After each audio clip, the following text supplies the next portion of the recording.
బంగారు బాతుగుడ్డు. ఒక గ్రామంలో ఒక రైతు ఉండేవాడు. అతని వద్ద ఒక బాతు ఉండేది. బాతు అద్భుత శక్తి కలిగి ఉండేది. అది ప్రతిరోజు ఉదయం ఒక బంగారు గుడ్డును ఇచ్చేది. రైతు రోజు బజారుకు వెళ్ళి ఆ బంగారు గుడ్డు నమ్మి ధనం చేసుకునేవాడు, ధనాన్ని సంపాదించేవాడు. తక్కువ కాలంలో అతను ఆ డబ్బుతో ధనవంతుడైనాడు. కొంచెం కొంచెం అతని మనసులో పేరాశ పుట్టుకొచ్చింది. అతను ఇలా అనుకోసాగాడు, బాతు ద్వారా రోజు వచ్చే ఒక గుడ్డును అమ్మటం వల్ల నేను ఇంత ధనవంతుడినయ్యాను.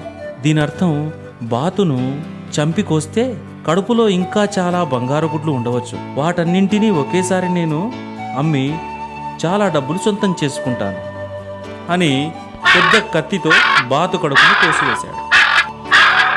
కానీ అందులో కనీసం ఒక్క బంగారు గుడ్డు కూడా లభించలేదు. బాతు మరణించింది. మూర్ఖుడైన రైతు అలాగే మిగిలిపోయాడు. అత్యాశకు పోయి రోజుకొక బంగారు బాతుగుడ్డును దూరం చేసుకున్నానని రైతు మదనపడసాగాడు.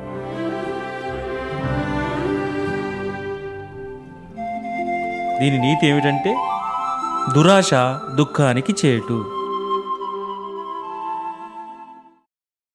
పంటలు బాగా పండి రెండింతల దిగుబడి వచ్చింది. దాంతో మహారాజు గారు సభ్యులకు మరియు ప్రజలకు మంచి మంచి బహుమతులు ఇవ్వాలని నిశ్చయించారు. జయము జయము రాజకృష్ణదేవరాయ, వెయ్యేళ్ళు వర్ధిల్లు శ్రీకృష్ణదేవరాయ. జయము జయము.